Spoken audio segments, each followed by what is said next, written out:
You're listening to Heart Matters on ReachMD.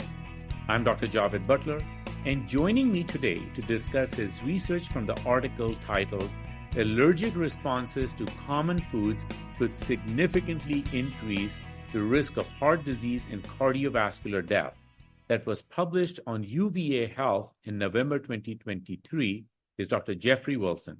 He's an allergist and immunologist in the Department of Medicine's Division of Asthma, Allergy, and Immunology at the University of Virginia.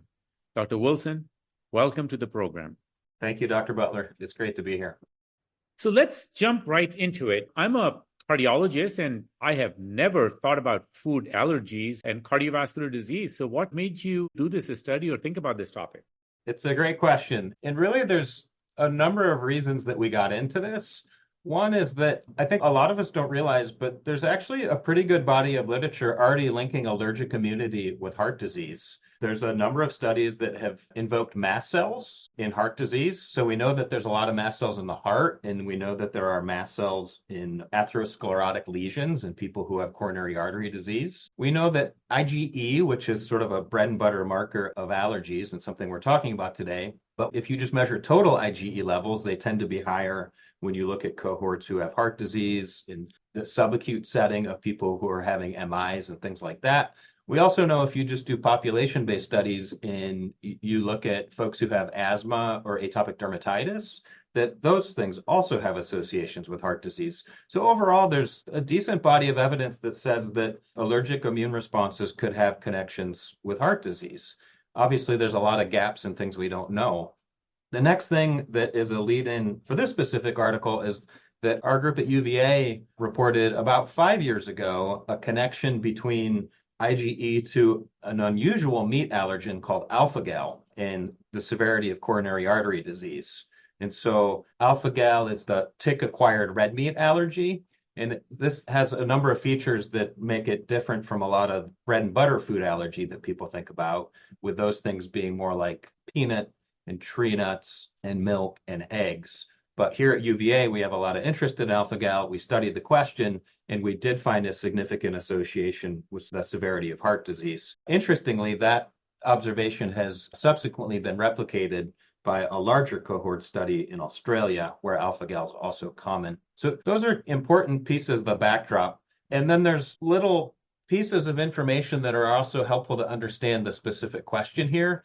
And it's really just thinking about, is there consequences when we make individuals who make specific immune responses to food, even if that doesn't manifest clinically with obvious allergic symptoms or anaphylaxis, could that have other health implications? Could that be contributing to subclinical inflammation?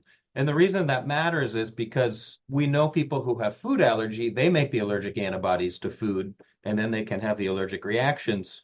But that's really the tip of the iceberg, because something on the order of 80 to 90% of people who make IgE to food never have obvious overt allergic reactions. And we know that a lot, or probably most of these people, are routinely consuming the food to which they make this specific and unique immune response. And so it just raises the question, could there be consequences of making a specific immune response to a food? And heart disease is one of the things we've looked at here. This is simply fascinating. So let's dig a little bit into the study. So what were your objectives? So this is obviously a human study, and our objective here was to identify large observational studies where we had access to blood samples, or we already knew information about whether people made the IgE allergic antibodies to some common foods. We wanted studies where we had information about dietary habits, because we were interested to know whether people were consuming these foods to which they made the specific IgE antibodies to. And then we wanted to have fairly long-term outcome data available. And so to be able to follow out 10, 15, 20 years and ask questions about outcomes, our specific outcome here is cardiovascular death. And so the two studies we're looking at here are called NHANES and MESA. Can you tell us a little bit about your design and some of the characteristics of the patient population for our colleagues who don't know about NHANES and MESA studies? Sure. So NHANES is a population-based cross-sectional study. I think it's carried out about every 2 years by the CDC. And so the specific study that we worked with here is the 2005 to 2006 study. And NHANES looks at both children and adults, but here we limited our study to adults 20 years and older. Serum was obtained from all of the adults who participated in the study. And actually, a different group a number of years ago measured the IgE antibodies to a large panel of food and also other respiratory allergens. And so in total in NHANES, we ended up being able to study a little over 4,400 adults. And again, these all had follow-up information that extended out about 14 years on average. And MESA, so MESA is an NIH-funded cohort study, and it was specifically set up maybe 20 years ago with the objective of trying to find and discover new subclinical risk factors for the development of heart disease. And so what they did is they recruited adults age 45 to 84 from 6 sites across the country. And in this case, they were looking for folks who did not have known heart disease. And the objective was to follow them over time and see who developed heart disease. And so the parent study in MESA involves over 6,600 adults from 6 different sites. But the current study, we had access to individuals who were recruited to the site in North Carolina, specifically from Wake Forest. For those just joining us, you're listening to Heart Matters on ReachMD. I'm Dr. Javed Butler, and I'm speaking with Dr. Jeffrey Wilson about his study on allergic responses to common foods and how it could be associated with heart disease and cardiovascular death. So how did you design your study, and what were the questions and the associations you were looking for?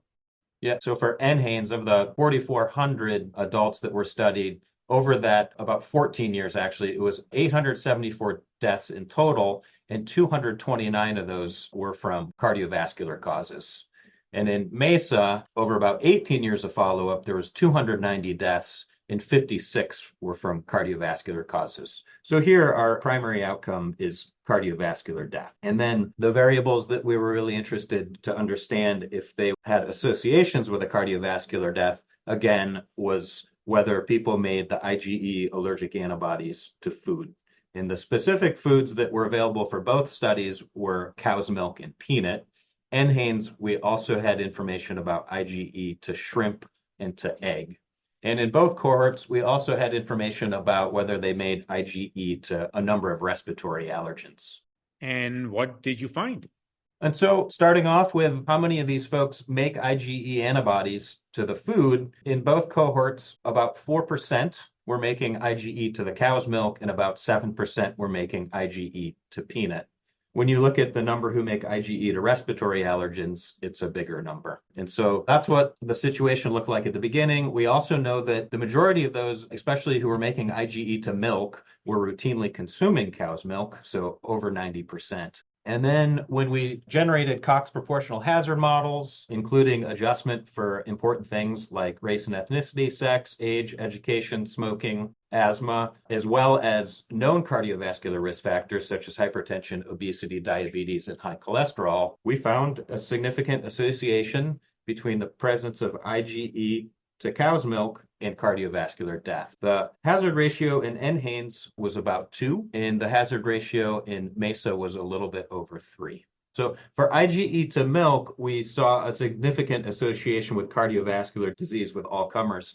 For IgE to peanut, we didn't see a significant association at first, but interestingly, if you limit it to those people who frequently consume peanut, then you saw the association. One of the differences there is there's more variability in who consumes and doesn't consume peanut as compared to milk. So there's more non-consumers of peanut. The same thing is actually true of shrimp, which we only measured in NHANES, but IgE to shrimp in the initial analysis was not associated with cardiovascular death.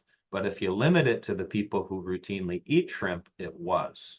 And so it sets up a situation that is actually consistent with our initial hypothesis and idea that it's actually an interaction between two things. It's an interaction between a specific immune response and routine exposure to that relevant allergen in your diet. It seems like it's the intersection of those two things that would confer the risk. So can you tell us what are the implications of your findings to our patients today and what further research needs to be done?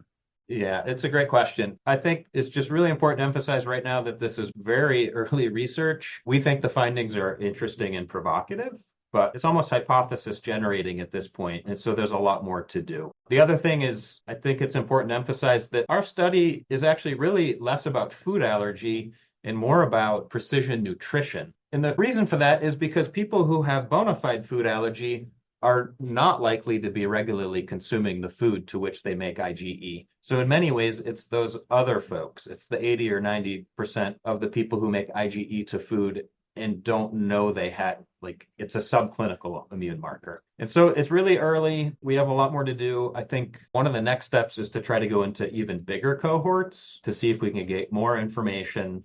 We can look at more food allergens. We can follow out for a longer period of time. And we can also try to get more specific information about the specific causes of cardiovascular death. Cardiovascular death is a pretty big umbrella. And so could this be coronary artery disease? Is this heart failure? Is this arrhythmia? There's a whole host of questions embedded in here that we need to tease out. And so I think trying to leverage some bigger data will be helpful. And for anything like this, I also think it's going to be important probably to start doing some mechanistic studies that could well involve animal models to get a better handle on what's actually driving this association. This has been really an important conversation on how food allergies could lead to an increased risk of heart disease and cardiovascular death. And we certainly look forward to further research coming out of Dr. Jeffrey Wilson's work. Dr. Wilson, thank you for sharing your insights with us today. Thank you, Dr. Butler. For ReachMD, I'm Dr. Javed Butler. To access this and other episodes in our series, visit HeartMattersOnReachMD.com, where you can be part of the knowledge. Thanks for listening.